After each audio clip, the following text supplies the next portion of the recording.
Grit and grace, that's how we grow. Step by step and child by child we know. There's power in the words we say. We lift the voices, light the way. Grit and grace, it's a journey we all share. For every child everywhere.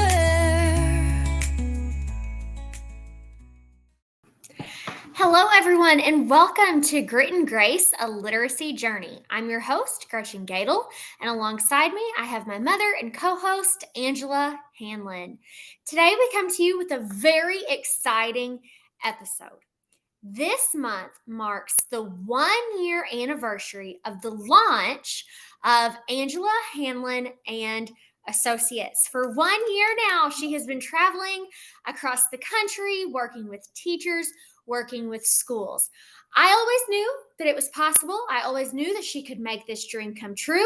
Sometimes in moment of weaknesses, she would be like, listen, you're insane. I don't know what you're talking about, but you're alive and you've done it. And not to say I told you so, but I did tell you so. And you're just absolutely killing it. So, what can you tell us? What has been the most exciting part of this year for you? First of all, thank you for that. You're so sweet. And I will give credit where credit's due. I know you love when I give credit where credit is due. And you have consistently said, since this was a dream when you were a little girl, that I said I someday wanted to be a consultant. You have believed in it all the way through. So thank you for that unending support. Makes me a little emotional. Yeah, thank you. I love you for that. Okay, so one moment. Did you say one moment that stuck with me? Yes. Well, we'll get to that in a second. But like, Okay. what has been your most exciting moments in the company so far? Oh my gosh. One has just been getting to meet people all across the country and seeing the work that is going on in schools and the work that people want to do in schools. And, I mean, I spend so much time, in New York, in the New York area now. And I'm in Western New York, and I never had been to that part of the country. And so, and in Indiana and different places, all these different states. And the excitement's been too getting to work with so many different reading league chapters and see the work that they're doing and book studies around the book and conferences and just really getting out there and getting to meet the educators who are boots on the ground, people in the classrooms, in the schools doing this work. It has just been amazing. Yeah. So now, what is one specific moment from this past year that still sticks with you, and why? Just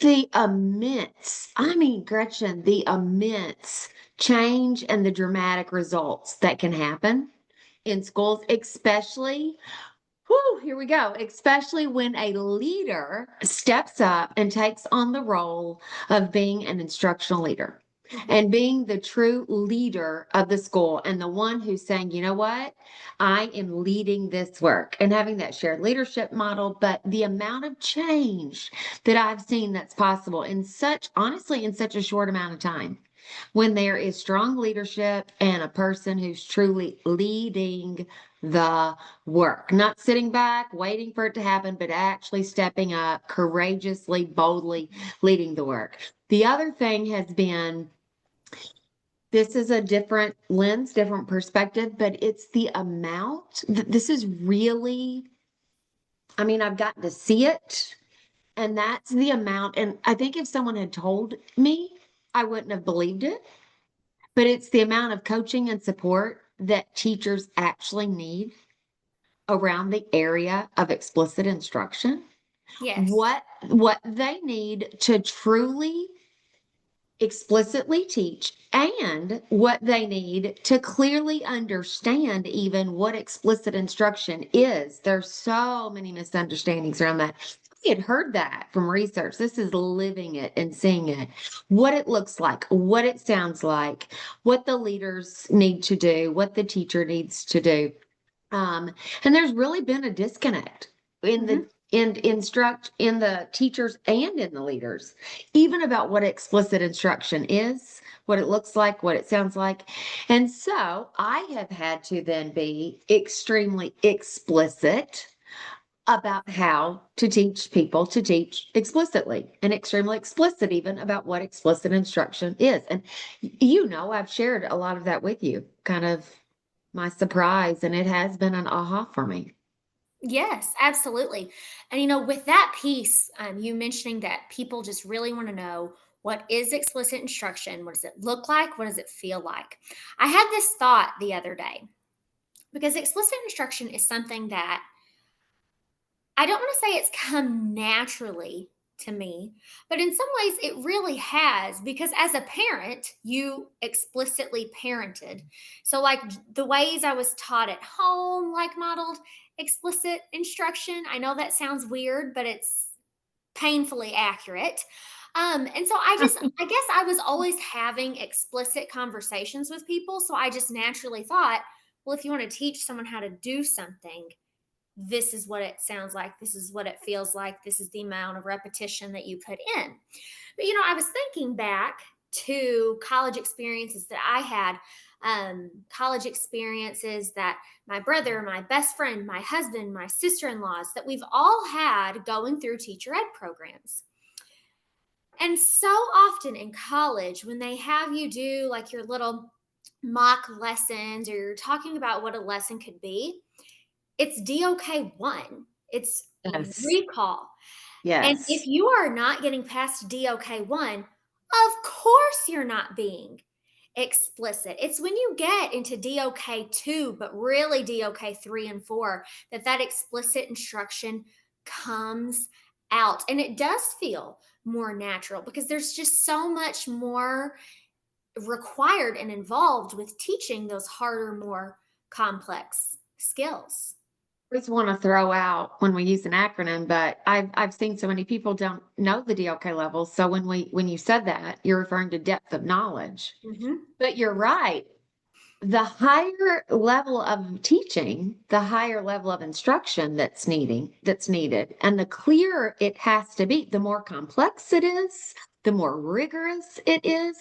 And so I think though that now I'm seeing a lot of people are kind of staying down here Yes. on that level one because it's safer. And it's safer because what's going to happen if I take this complex idea or this piece of rigorous text, if we're talking about literacy, and what happens if it bombs? What do I do, in the moment? And I think there's a lot of fear to And that.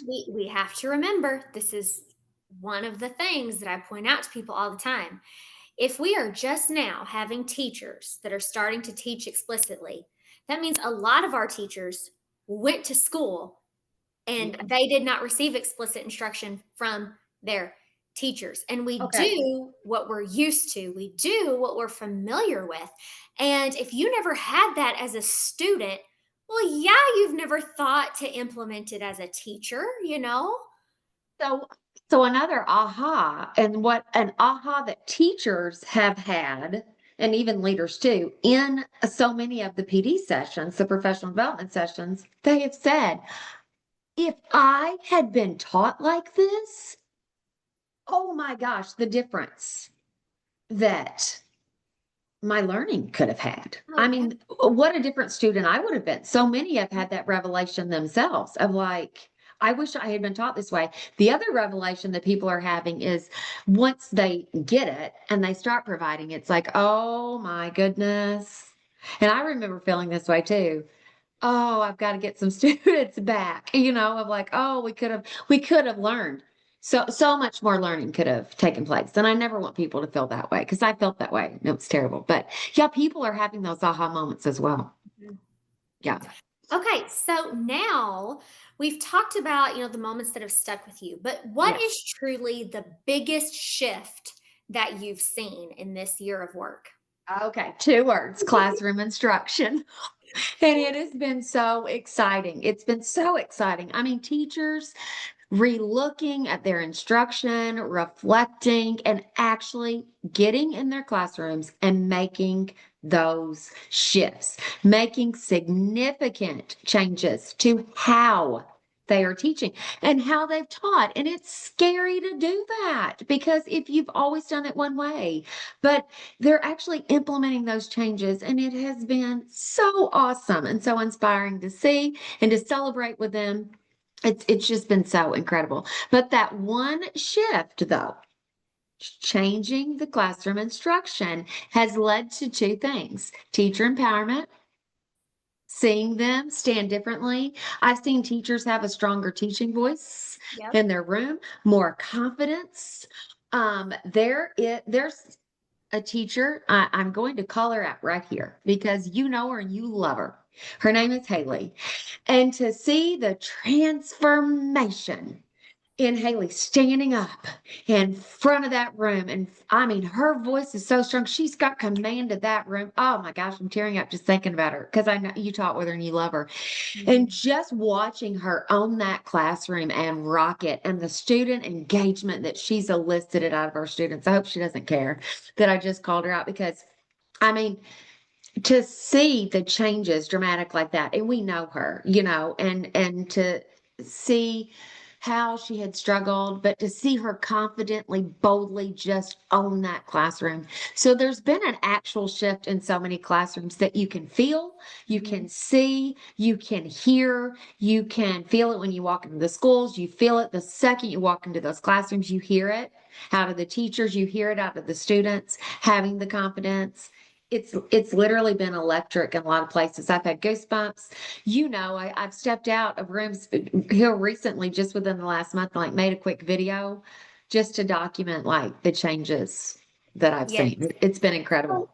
can I know that this episode is about AHA and all that you've accomplished, but can I just step on my own personal soapbox for a moment? I'm always scared when you do it, but you know As what? you should be. Um, Exactly, as I should be. But yes, go ahead. All right, here we go. Everyone, buckle up. I'm climbing up my little step ladder to my soapbox. What you're doing is you are helping people build collective efficacy, and that's the difference. That's the difference. There's no longer those small pockets of success. This is Yeah, everyone. This is the district. This is the leaders, and that's the difference. I'm sick of pockets of success. yeah, I can't take it anymore. I literally cannot take it yeah. anymore. Like this has got to be everyone on board. Everybody, Everyone is excited everybody. to teach. Everyone knows that their teaching is powerful, that the learning in their classroom is powerful. The staff feels it. The kids feel it. It's the difference between it's phenomenal if a teacher can have self efficacy and if they can Yes. be confident in their Yep. classroom. That's really powerful. But when you have collective efficacy, that's when you start seeing those scores of 90 to 100% proficient and advanced because everyone knows, oh, yeah, we can do this. It's not Yeah. just a powerful classroom teacher and then an interventionist who's like, maybe we can do this, maybe we can't. No, it's Yeah. everyone. It's everyone. Everyone's on And board. it's not one grade level team that's Yes. knocking it out of the park. I mean, you've been a part of those. I mean, it's not just one grade level team that's doing great things or one content team, one department. Or it's just, oh, well, the elementary is doing great things and it falls flat. No, it's everybody. It's the beauty of, my favorite phrase, all means all. Yeah. It's the all in all means all students, all staff, everybody. Mm, Yes. mm. Okay. Well, I'm going to step down off my ladder now. Okay, go ahead and climb Okay. down.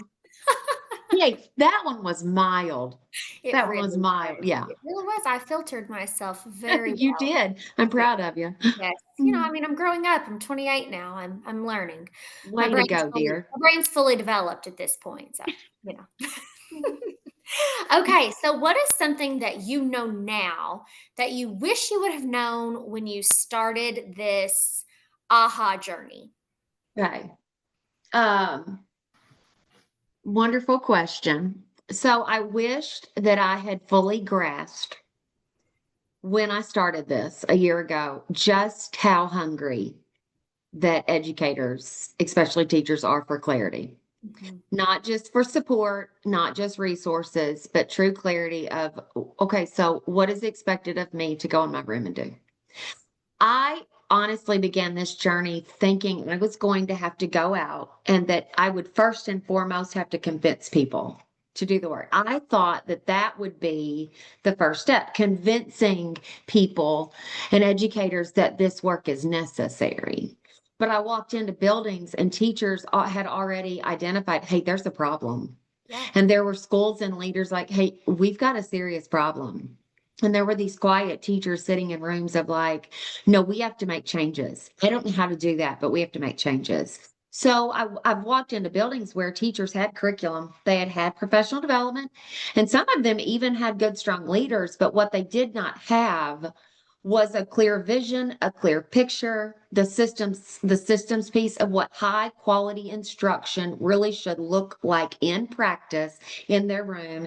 And then I feel like once we've been able to go in and give them that framework, and so that they could really see it and bring clarity to it, something like the explicit instruction framework that we're using, the lesson plan template we're using, the leadership lens, a tool and resource I've developed that all leaders that I'm working with are using, that weekly focus of what your work should look like every single week to truly develop what I call, that instructional leadership lens, something that they can actually hold on to, those resources, the frameworks, and build from there.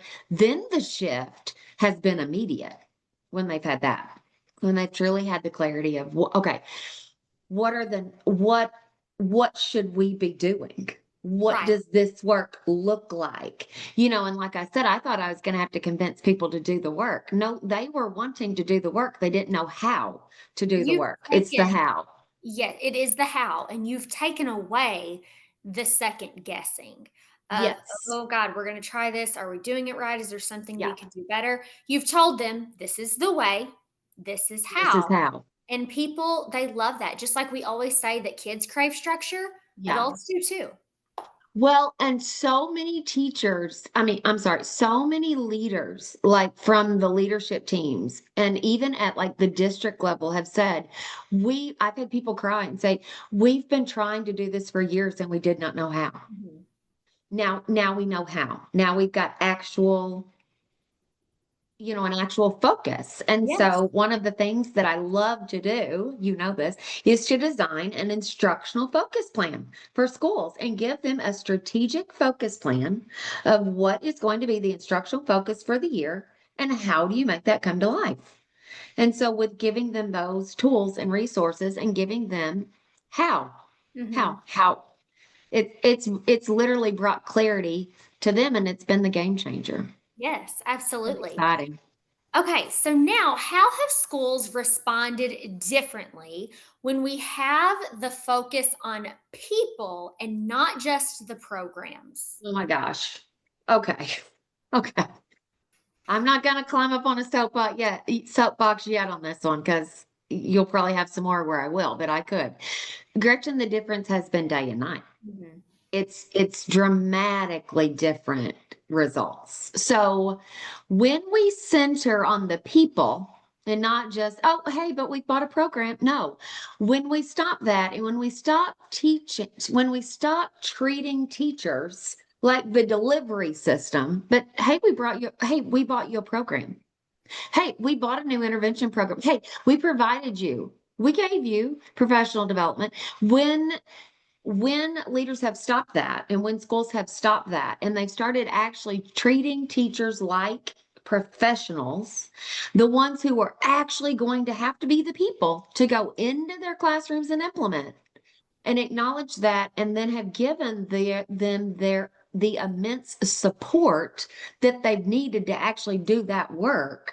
That's been the dramatic shift, and that's where they've gotten the dramatic results. And then that shift, when you treat people first, it builds trust and it changes the way everyone feels that's doing the work because it's no longer something that's being thrown at them or to them or, okay, one of my favorite phrases, okay, go forth, go. It was done to me for so long. Okay, well, hey, you had it. Go forth and implement. Wish you the best of luck. But now there's a foundation for everyone to then do the work. And I've seen that schools that have invested heavily in programs, but they've forgotten to do the piece to build the capacity of their people first, their Right. results been different because their result that they've gotten has been frustration, resistance, pushback, inconsistencies, the pockets of success, pockets of excellence, like you were talking about, burnout, initiative fatigue. It's Yeah. real. Leslie Laud and I talk about that a lot.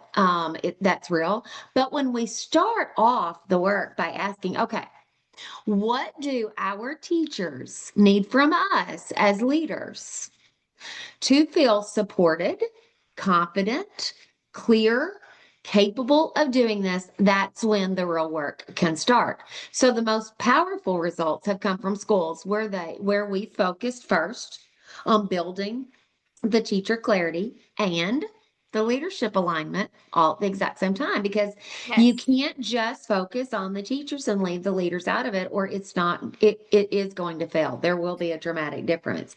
And the And vice versa. programs You can't just start with the leaders and and then because not, oh my gosh, if you're showing the leaders what's right and then they're going into these classrooms where they aren't seeing these things, well, that causes burnout for them as well. But yeah. anyway, continue.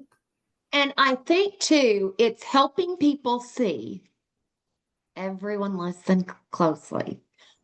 The programs that we purchase support the work, but the programs can't lead the work. Right.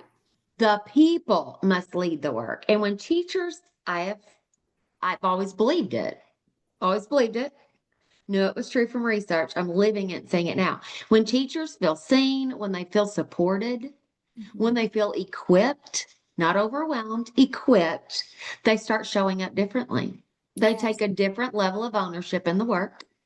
They try new things. They have the confidence to get in there and try new things. And then, most importantly, they start seeing and getting different results. And it's that kind of change that truly lasts. That's the kind of change that is sustainable. I hope I answered that Yes, no, that was clearly. lovely. I'm sorry I paused. I was just kind of sitting there taking a moment to take all that in. Okay, so when we walk into classrooms where we see growth, what do I'm, you s- can I say one more thing? I, I know. I feel you giving me that look. Did you just say, wow? I know. I Yeah. feel it. I feel it coming through the screen. We're in different states, but I feel it. But I do have to add one thing. We have got, we've got to stop thinking um, that we can hand a person a program Mhm. and that's going to fix it, because Yeah, it's not. It is not. It is not. It's going to take more than that. Um, yeah. Okay. Sorry. Go ahead. Carry on, my dear. I'm just going to add one small thing to that. We've also got to stop putting like Scarborough's rope on a projector and saying, well, this is Scarborough's rope. This is why we do all of these things. You've seen Scarborough's rope. Now go be an excellent teacher. Yeah.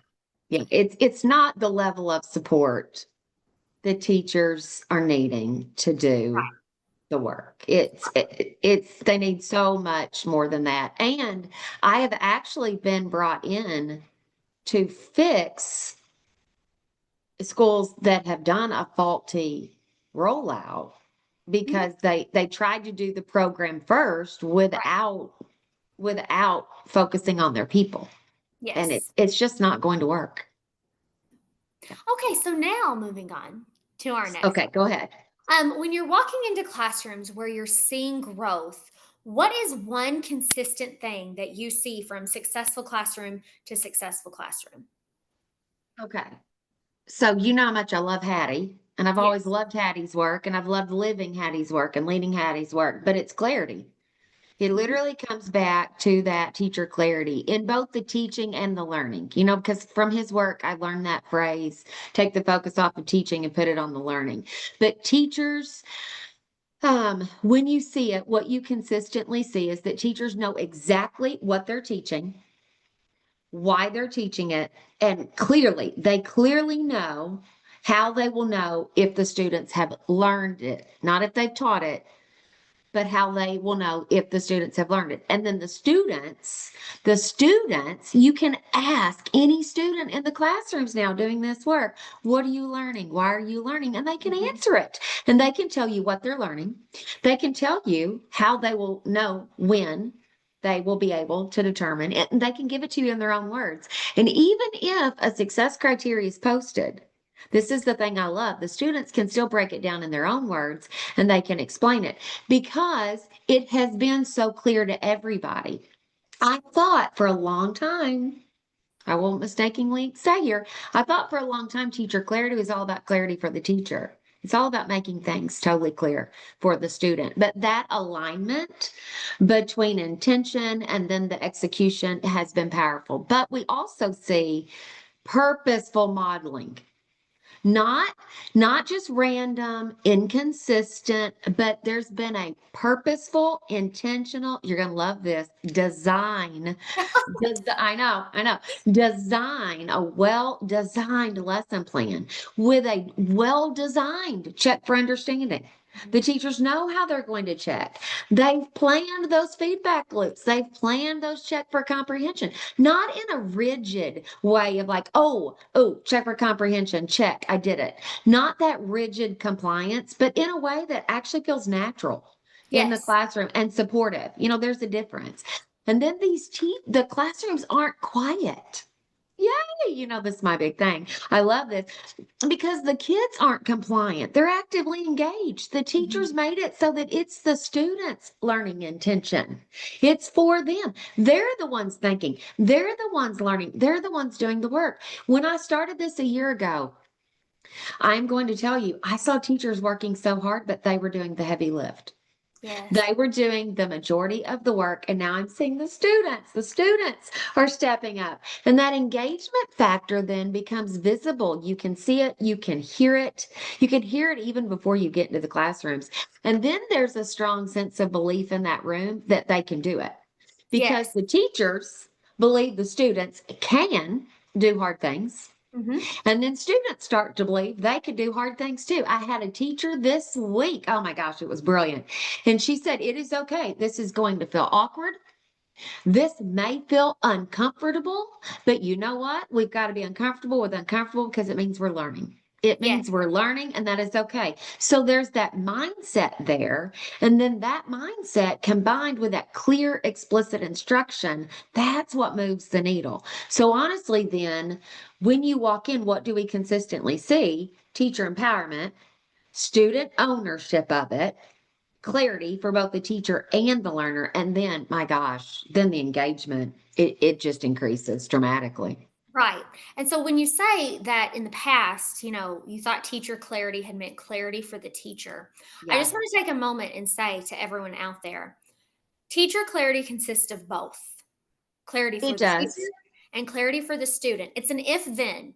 If the teacher has clarity, then the students will have clarity. And I feel So like true. that's something that kind of gets lost along the way. I love how you gave that example of the teacher saying like this might feel awkward.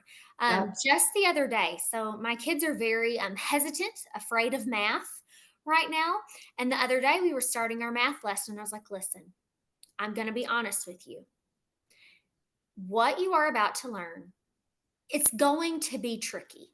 It is, but we're going to move forward. We're going to take it slow, and we are going to get it. By the end of today or the end of tomorrow, you will understand how to do this. I just need you to hang with me, and I need you to remember that we can do hard things. Yes. But see, if you Yeah. tell kids we can do hard things, you have to admit that things might be hard. Yeah. You know? And learning is It challenging. And is. and another this has been an aha for me is telling teachers because when I've modeled in classrooms with my success criteria on a day one, every child's not going to master every word when I'm Right. modeling explicit vocabulary. So let's use one word effectively in a sentence. One word in speaking and writing, or the words in speaking, we'll write about them later on this week. Let's use them in our speaking. And just really seeing that scaffolding of like, this doesn't have to happen. Mastery is not going to happen on day one. Saying that to the teachers and saying that to the students. And it's been empowering for them both. Absolutely. And Yes. I feel like maybe they felt that way because of all that they have to cover in a year, Hmm. and so, but it's really like it's okay if every single person doesn't get it in one lesson. It's going to take more than that, and that's okay. And Right. everyone needs to be clear on that. And so we're going to guide them through that learning. It's a Right. process, it's a journey. I feel like, and I said this to you the other day, now that I'm back in an elementary classroom, the amount of things that you have to be knowledgeable, and you are teaching a variety of subjects Yes. every single day. It's Yeah. multiple lesson plans for every single day. And it's a lot of work. And there have been moments where I've been like, you idiot. You left a middle school English classroom where you taught 3 hours of reading, 3 hours of writing. It was two plans a day. What is wrong with you? Why did you ever give that up? But there is so much to do. And it's easy to get lost in that. And it's easy to become overwhelmed by that. But if you just take some of these steps, you can release some of those burdens. I really Yes. do Yeah. believe. And Yeah. that feeling of being overwhelmed. Yes. And when you get your kids engaged and you see their excitement, you can kind of feed off of that. You feed off of their excitement, they feed Yeah. off of your excitement, and it's a great way to move forward. I the other day I was like, everyone stop. And they all just looked at me and I was like, you all look like you've just seen something horrible happen to a puppy. Like, you all look miserable. Like, come on, let's get up. Let's do some jumping jacks. Put a smile on your face and we're going to try this again. And no more. You just witnessed the puppy horror looks on your face. Like, you're going to get it, right? You're going to get it. It's going to be fine. We're going to get this together. It's going to be fine. But Well, that classroom the other day, the teacher asked the question and they didn't have it. She's like, okay, just stop. It's okay. Turn and talk this out. Like and she literally just led them straight through the thinking process. And then you heard gasp in the room. Like, hey, we've got it. Yeah, yeah. yeah, yeah. And we'll get there. Hmm. But I think the teacher's got to feel confident, like you said, and then that leads. Success begets success. So, Yes. yeah, And teacher clarity too, leads to student clarity. exactly. And one of those things when you had mentioned the check for understanding, once one real simple way to check in with the kids is like, okay, give me a thumbs up. Do you have this? Are you good to go? Thumb in the middle, you still need a little help. Thumbs down, you have no idea what's Yeah. going on. I've learned that when kids aren't confident, they might be a thumbs up, but they just kind of feel like they're that middle person. They Yeah. don't have the self confidence or the self esteem to be like, oh, yeah, I can do this. And so I've had to have those conversations of, you know what? As your teacher, I see the effort that you're putting in and I see the work that you're doing. You just got these problems right, or you just read this many words. I think that you're actually right here. And I just need you to believe that that's where you are. Because, teachers, Or when we that you'll get there, or that yes, if you're not there, you will get there. right. Yeah. Yeah, as teachers, we second guess ourselves. Well, our kids do too. They second guess, like, oh, can I really do this? Like, am I actually doing this? And you just have to get them to that level of, oh, yeah, I'm fantastic at this. I could do anything you put in front of me. All right. So, how would you describe explicit instruction to a teacher that's feeling overwhelmed by everything they've been asked to do? Okay.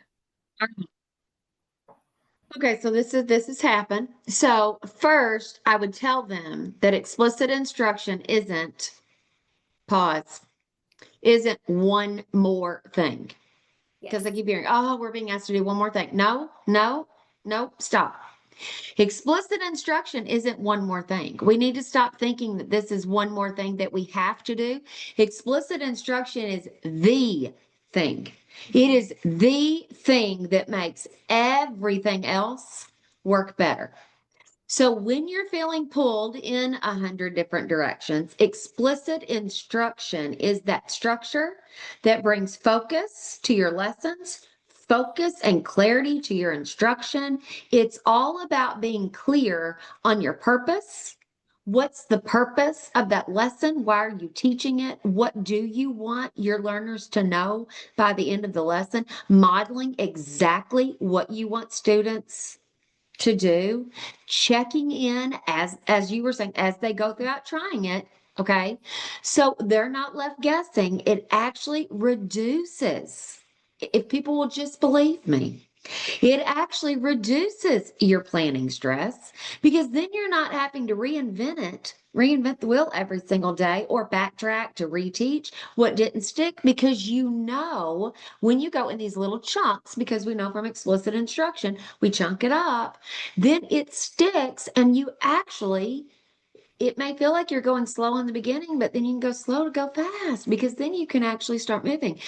And it isn't flashy, it's not complicated. And it's what works. I mean, explicit instruction, a clear learning intention. What do we want the students to learn? Learn. Well, not do, what do we want them to learn by the end of the lesson? Success criteria. How will they know that they have learned it? What will be our evidence that we will use? What will they say or do to prove to themselves and us that they have learned it? What's the relevance? Why are they learning it? Share that with the students. And why is it important? Why does it matter? When are they going to use it? Will they use it outside of the classroom? If so, when? So if you're overwhelmed, start small. This is not something that gets mastered in a day. And I think a lot of people, I was the overachiever, the perfectionist in the classroom. I get that when they want it to be mastered immediately. Start small. You have the strong model, you have the strong framework when we talk about explicit instruction. So think, okay, one component of it. How will you model this lesson? Right. One component, once you get the modeling down, what is the way that you will then check for understanding? Will it be an exit ticket? Is it going to be a classroom discussion? Is it going to be one constructed response? Will they write it individually? Will they write it with a partner? So, or one clear learning intention, start there. What's the standard and what's my one thing I want the students to know and learn by the end of this lesson? And that's enough. One thing at a time is enough to shift the experience, not only for you, but also for your students. And then I always want to remind teachers, I've said this for years, but I always want to point it out. The goal is not perfection. We place that upon ourselves. I'm not placing that upon anybody. It isn't about perfection. It's about clarity. It's about connection to the learning for us as teachers and also for the students. And it's about progress. It's about progress. Those little bitty small wins, the progress on a daily basis, progress on a weekly basis. And so I would say to them, just continue to make those small steps and celebrate those small wins, and you will get there. You will. You will. I just have to I just have to tell this story real quick. Um you said you don't place perfection on people, and that's Well, absolutely no, I know what you're going to say. Yes, I did on you. Yeah, guilty. Guilty. Is that what you were going to say? I wasn't going to say Okay. that. I was going to Okay. say, you raised us to believe that we could do anything. So then, Yes. Thank you. naturally, I just thought that I could do anything, but I also kind of needed to do it perfectly. And do you remember in third grade when I got the B on the paper with the guy in the marching band uniform? I can still picture on Paper. the guy in the marching band uniform. And it was just like a nightmare. Yeah. So I think that we have placed that. level of perfection, and it's got to be fixed immediately, and we've got to do it right now. And Yes. we're placing something that's not possible.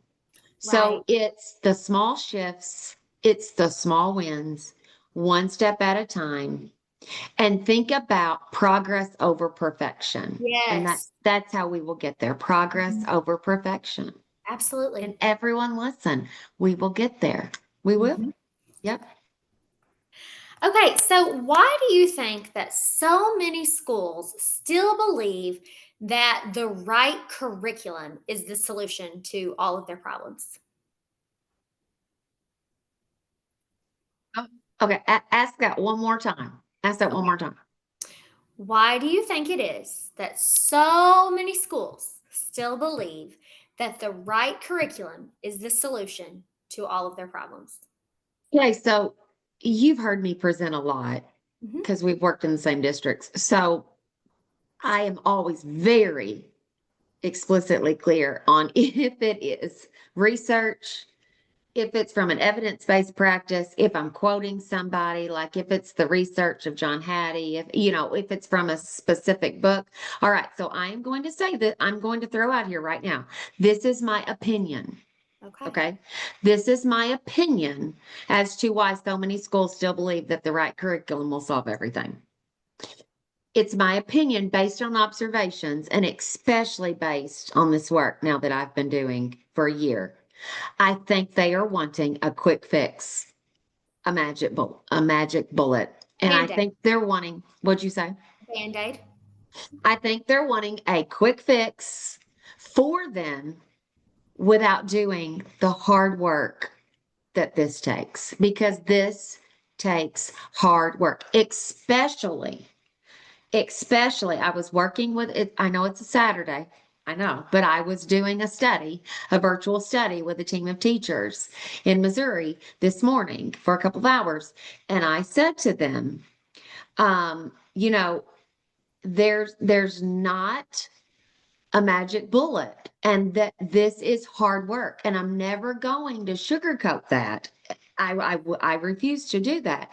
And I said, when you're making that shift from balanced literacy to structured literacy, it is challenging. And then, especially like so many schools now are leaving balanced literacy, and this is their first ever implementation of structured literacy.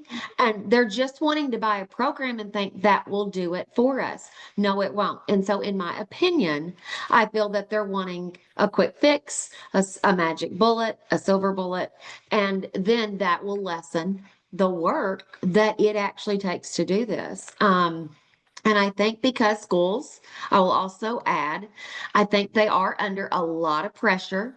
They feel under a lot of pressure because a lot of states now have gone to mandates on this. So they feel like now they've got to do this quickly. And so they feel as if they purchase a program that's based on the science of reading, here's my favorite phrase that I've now been hearing, then they'll think are you ready? We're doing the science of reading. Well, we don't do the science of reading. It's a body of research and we embrace it and we implement it.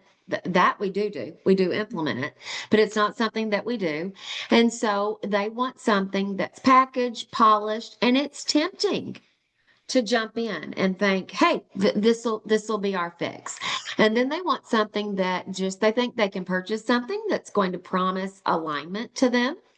And I think it can be tempting when leaders are overwhelmed and they don't know how to do it, and they think they can purchase something that's going to solve the problem. But the truth is, and I've already referenced this today, or this in this podcast episode, a program doesn't teach kids. Right. Teachers teach kids. A curriculum doesn't teach kids. Teachers teach kids. So a resource, any program, is only as effective as the clarity, consistency, and confidence that's behind how it is being implemented, the implementation. So you could take a perfect program. Let's say there is one. You could take the best program of all time. Let's say we come up with the absolute perfect one. We could put that in the hands of a teacher. And they are still going to have to be taught how to implement that effectively. Mhm. So I've seen schools this year that have adopted the exact same curriculum with completely different outcomes. And the difference comes down to how well teachers have understood the content, how they deliver it, and how the leaders have supported and monitored that implementation. So there is no one quick fix, there is no instant solution. Programs aren't perfect. Some are much better than others, but still, even with the best programs out there, we still have to train the teachers. So, what actually works is building teacher capacity, giving them the clear tools and the ways of how to implement that program. Yes. Tools such as explicit instruction and making sure that the curriculum serves and supports their instruction and not the other way around. Mhm. That their instructions to supporting the curriculum. No, we buy a resource to support. It's always, always, always the instruction. Yeah. Always. And so when I taught middle school, we did not have for sixth, seventh, and eighth grade, we did not have a purchased curriculum. We were all just kind of doing novels on our own. And one of the decisions that we had to make was, do we keep moving forward with everyone teaching the same text year to year because we don't know what other people are teaching? And do we keep choosing novels that, even though they're great, where are we pulling in informational text? Do we keep doing these things, or do we make the step to purchase a curriculum? And we made the step to purchase a curriculum to give that clear focus of what we were teaching. But we Yes. also knew that we were going to have to spend the time to really make sure. So, okay, we knew what we were teaching, but now Yes. how are we going How? to teach it? How are we going to teach it now? Yes. Yeah. When people when they have to talk about curriculum, there are several curriculums that I believe in, and they're always my first suggestions. But you're right, it is okay. We've spent all this money, we've bought a new program, but how are we going to utilize it? How Yes. are we going to give our teachers the knowledge that they need? How are we going to push it out and move it forward? Because, like you said, Well, I mean, but the program's not going to fix the problem, and the exactly program is not going to teach the students. It comes back to the teachers are going to teach. right. So, yeah. Absolutely. Yes. Okay, so now how do we help teachers and leaders understand how you teach matters more than what you bought? We just spent a lot of money to purchase this new curriculum, Yeah. so it must be important. How do we look at people and say, okay, we bought this, we think it's going to be great, but you're still going to Well, have to do some work? I start off, I always take it back to the research and the evidence, and content knowledge Hmm. has an effect size of only 0.13. How we teach, how we teach has an effect size of zero point 0.6. Effective explicit instruction has an effect size of 0.63. Teacher clarity has an effect size of 0.85. So I start there, but I help them understand by showing them the impact of instruction over materials. And it's how the instruction is delivered. So, yes, you've got the program, and that's what you're going to be teaching. But now we have to look at how are we going to teach it? What will the instruction look like? Here's our content, if you will. Now, what will the instruction Right. look like? Mhm. Because if we don't do that step, we're not going to get the results. And my greatest fear, this, what I'm going to say. I've got this fear of people will buy a program and then they'll say, well, the science of reading, we tried it and it didn't work. No, it most often is the implementation is what Did did not work. Yeah. And so I also have shifted how I talk about it. Mhm. Because like I've said, you can hand someone the very best tool, but if they don't know how to use it, then they're not going to get the results. So I've shifted the conversation from what did you buy? What did you buy? What did you purchase? To, well, how are your teachers using it? How are you expecting your teachers to use it? How have you trained your teachers to use it? How do you want the teachers to use it? What do you want the instruction to look like as teachers implement that resource? And then say to leaders, are you modeling that? And are the students clear on what it is that they're supposed to learn? And are the teachers clear on what it is, how they are supposed to teach? Are you, and then in that lesson, are you still developing a learning intention? No matter what reading program you have. And this Mhm. is true in math and science and social studies too. No matter what program you have, program that you've been purchased, that here's my content. I mean, how is it that you are teaching it? And is the instruction explicit? So when leaders and teachers see that it comes back to clarity, consistency, that then the expectations are consistent for everyone, and then everyone's getting feedback on how they are implementing that's what moves the needle. It's not this fancy script or this set of materials. Oh, well, we bought fill in the blank and that's made the gains. They start to focus on what really matters, and that focus is the instruction. And that's when the results have followed, is when they've had that discussion, because it always, always comes back to the instruction. Yes, absolutely. Okay, so what would you say to a teacher right now who's doing the best they can, but still not seeing the results that they want? First and foremost, don't give up. Do not, don't give up. And I would say, following that, this takes time. It's Mhm. it's not a one and done. This takes time. And then I would say to them, and this is what I've been saying to teachers, I see you. I hear you. I feel it. I get it. I've lived it, and I understand how you're feeling.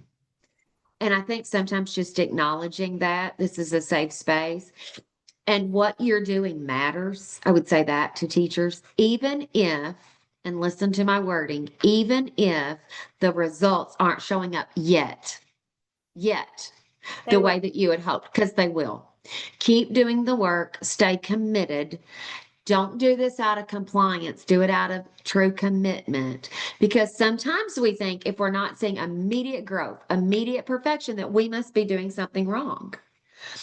Where the truth might be, real change takes time, especially when we're teaching students who may be, because they haven't had this before in the lower grades, that they may be carrying a gap, an Yes. instructional gap, and it's going to take some time for us to close that gap. Mhm. So keep showing up with clarity, keep modeling, keep checking for understanding, keep planning, keep spending the time planning on the design of the lesson, keep building trust in what it is that you're doing. And then, because those things are working, even if the data hasn't caught up to you yet, and keep a close eye on that data, because it will start showing up. It will. If you're doing the work, it will. So, Mhm. And especially, you talked about when you have those large learning gaps, and you're not seeing the results that you want, one of the things that you have to remind yourself is if you are truly in a classroom where you have those large learning gaps, your teaching is going to be very model heavy. It's going to be very guided practice heavy. And if you take the time, if you model more problems than maybe you have in the past, if you do more problems, more examples, more practice together than you have in the past, you are going to see that independent practice come to play. It will, you will get there, but it might take longer than what you're used to. I'd also add to them, don't feel that you have to do this alone. Ask for support. rely on your instructional coach. Ask for support from your instructional coach, your principal. Reflect, stop, do that reflection. What did I try? What worked about it? What didn't? What was the challenge? Reflect out loud with colleagues. This is what our collaboration needs to sound like. Reflect on your lesson design. Could you have designed that differently? What worked about it? How much did you model? Did you model two things? Did you model four? Like if it's finding main idea, did you just do it in one paragraph? Right. Do one modeling, one guided practice with them, and then turn them loose on a worksheet? Well, that's probably why it didn't go as smoothly. So, what could you have done differently? And then just acknowledge this is complex what we're doing. I don't think we give instruction the respect it needs. Right. This is complex what we're doing, and it cannot be done in isolation. You're not failing, you're building the foundation, and you're planting the seeds now, building the foundation for all that growth that's going to happen later. But I do want to say this is though where leaders and coaches have got to come in, because when I've gone in schools, I have been brought into schools that have tried things and they have failed. And that's why you've got teachers feeling this way, what you just asked about. And so it's where it has shifted is where leaders have stepped up and said, I will lead the work, where instructional coaches have said, we will become the experts in this program. We will sit down with the teachers. We'll help you plan. We'll help you design those lessons and really giving them the support that they need. That has helped. So reach out for help. We don't have to do this in isolation. It's the beauty of the word collaboration. We can learn from each other. Go watch someone else that's teaching it. What's worked for them? Get in those rooms. Rely on each other. But leaders, let me say too, for the teachers right now who are doing the best and still not seeing the results, let me shout this out loud for them. Leaders, we need you to step up. We need you to lead, and you can help alleviate this for the teachers that are feeling that way. Sorry, I Absolutely. got a little preachy on that one. Sorry. I loved it. I loved it. I say preach to the choir, sister. Um, y- you know,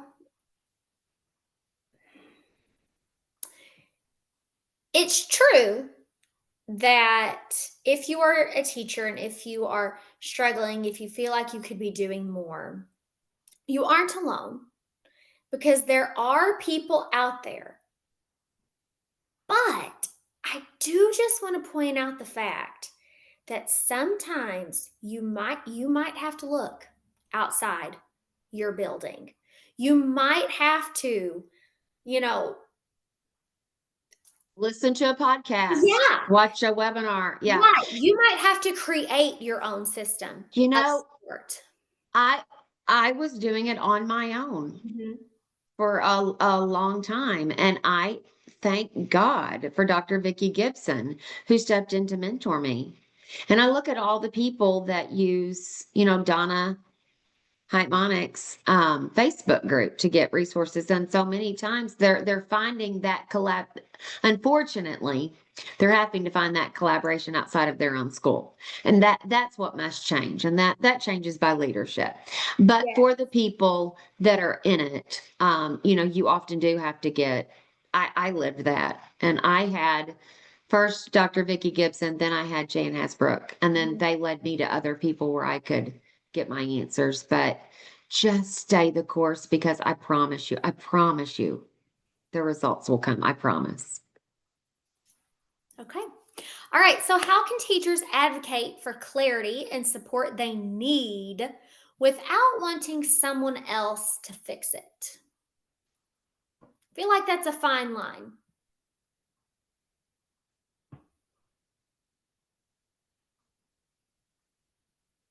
Okay, well, again, let me help them all out by saying, leaders, calling on you, leaders, we've got to have you step up and lead this work. No, I'll answer your question. I think it starts with recognizing that we don't have to wait for someone else to give us permission to seek clarity. That as a teacher, like what you were just kind of referencing, we can advocate. for what you need by asking simple, specific questions. As a teacher, you can ask your leadership, okay, so what's the goal here? What's the vision? What's the purpose? What's the intention?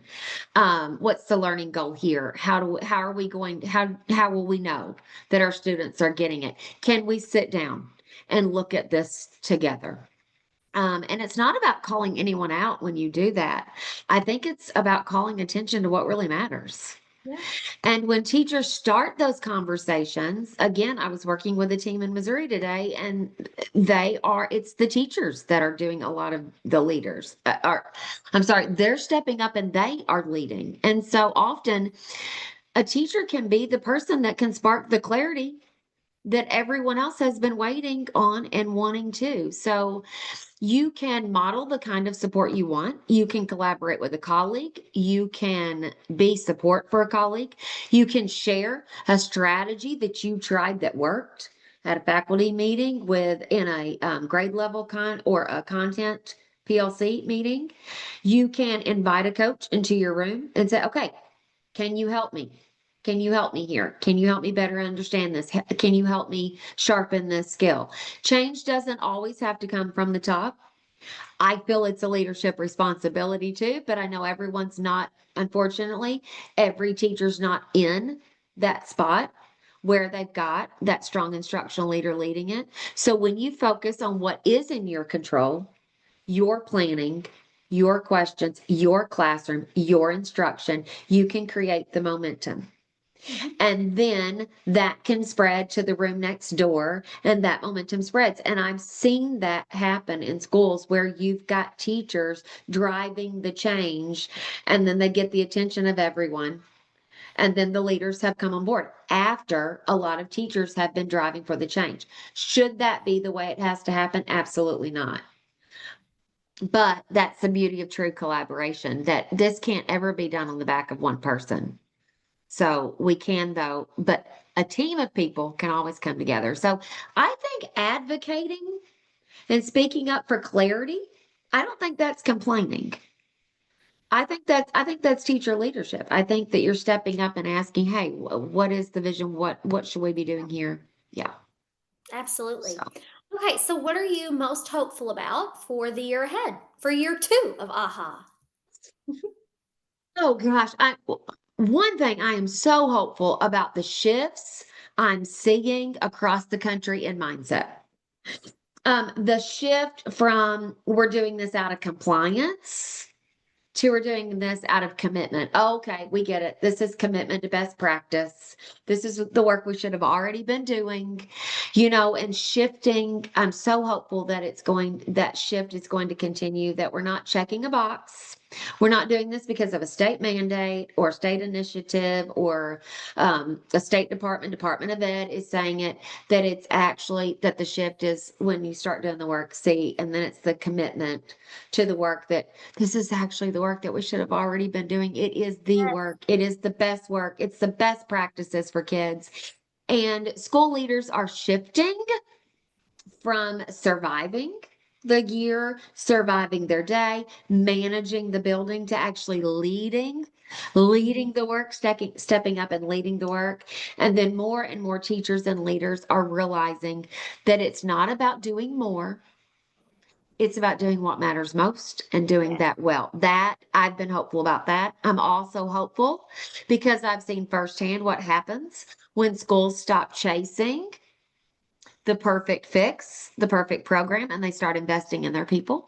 And when they choose to focus on clarity for their people and coaching and support and that consistent instruction, get excited talking about it. That's when real change happens.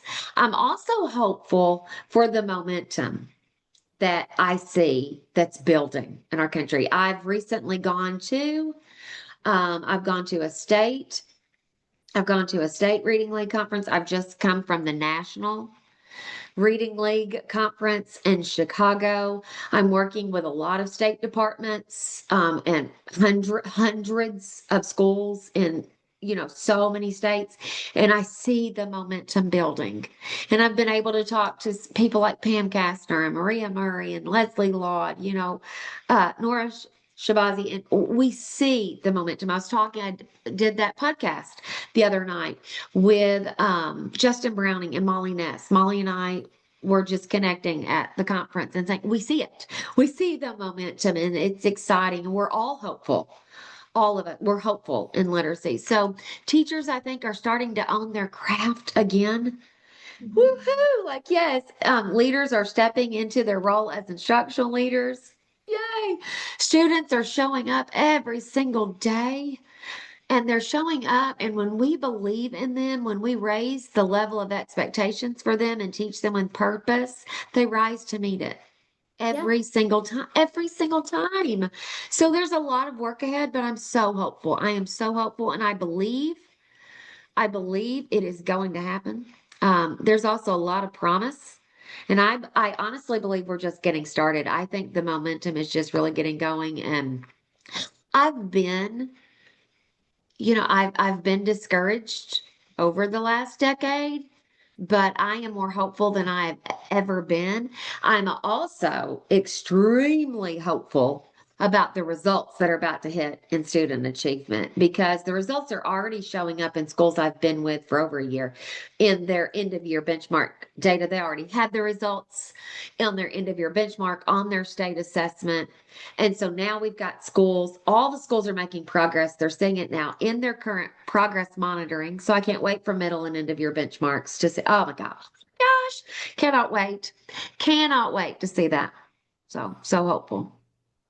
Okay, and then finally, what does all mean all look like when it's actually happening in a school? Well, that is my favorite phrase that I'm basing my career on right now. So when all means all is more than a slogan, a catchphrase, when it's actually happening in a school, it makes me think of John Hattie's visible learning because you can feel it.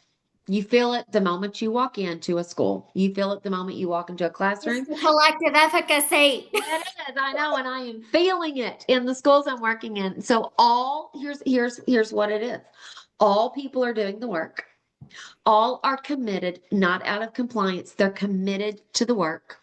All are making progress, and it's being done in all classrooms. The pockets of success go away when it's all. You see every teacher owning every student, not just theirs, and not just the high flyers that are getting there. You see them owning every kid in the building.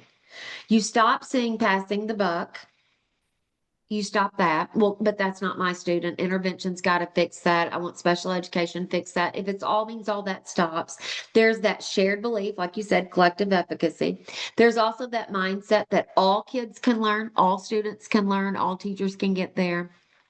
And then there's that shared responsibility by all to make it happen for all. And then when that hits, the dialogue changes. And that is what is so great to experience right now in schools because you hear clear instruction in the classrooms, in all classrooms, up and down the hallways on both sides.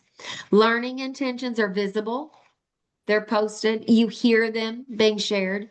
Students can tell you what they're learning. They can tell you why it matters. Interventions are timely. They're not reactive. They're based on data.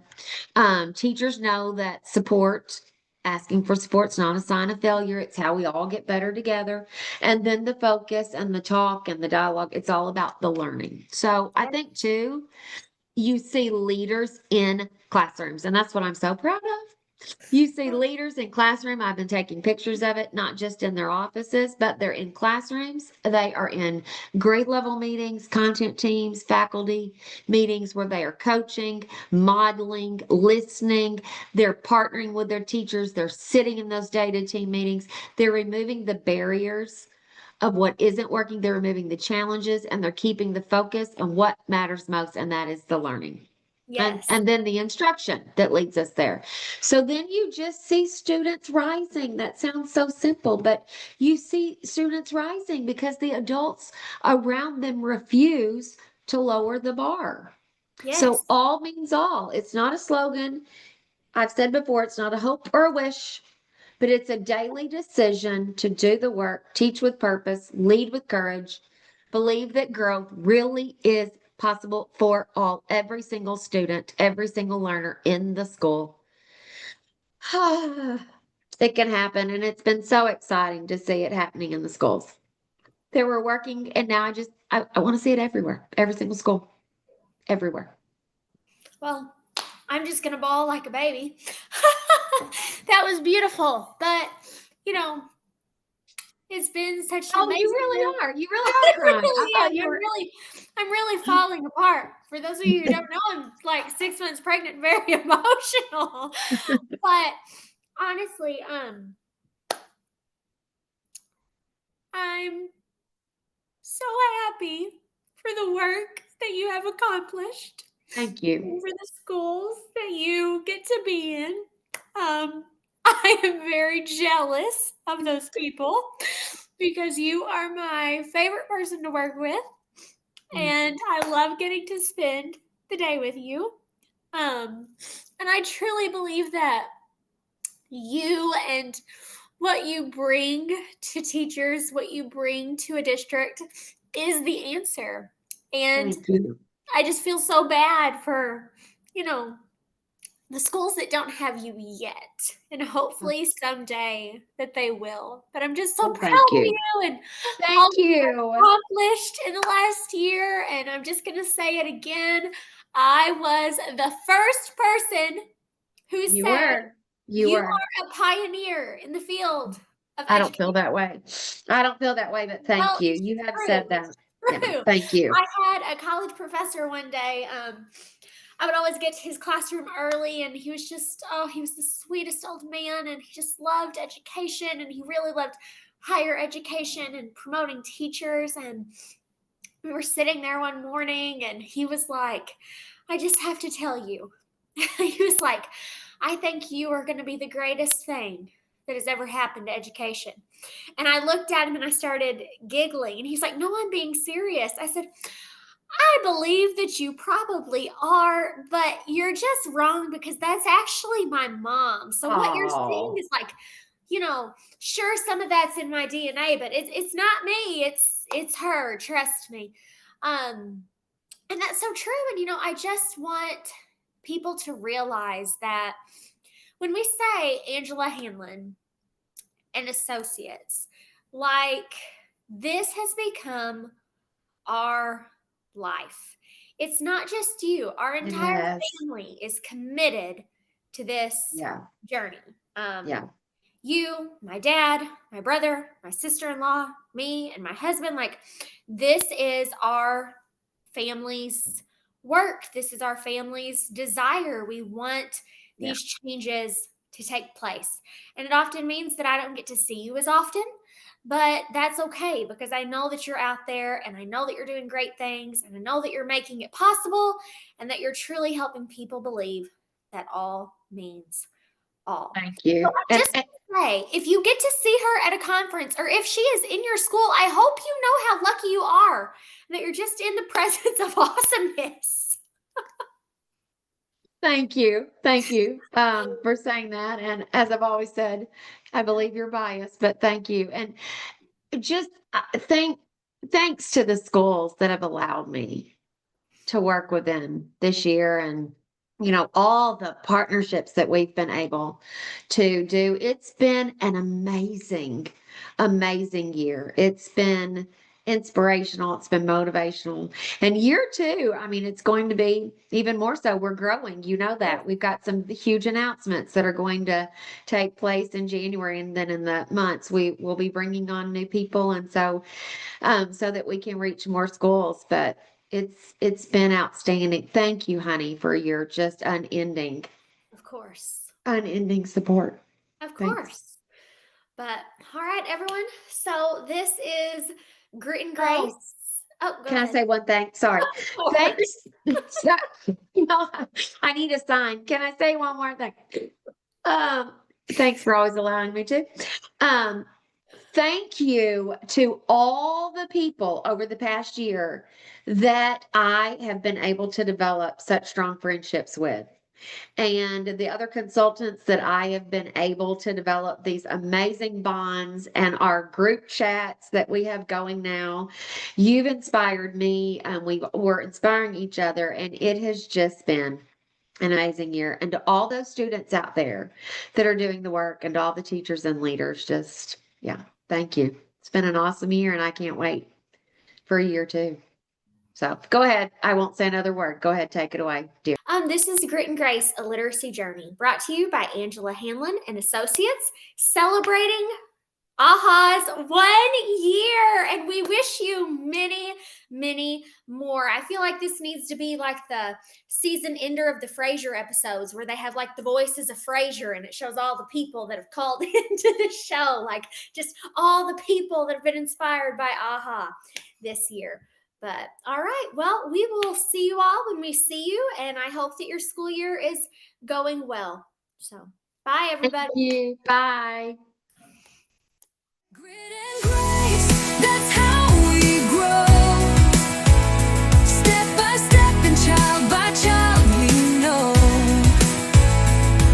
There's power in the words we say. We lift the voices light the way. Grit and grace, it's a journey we all share. For every child,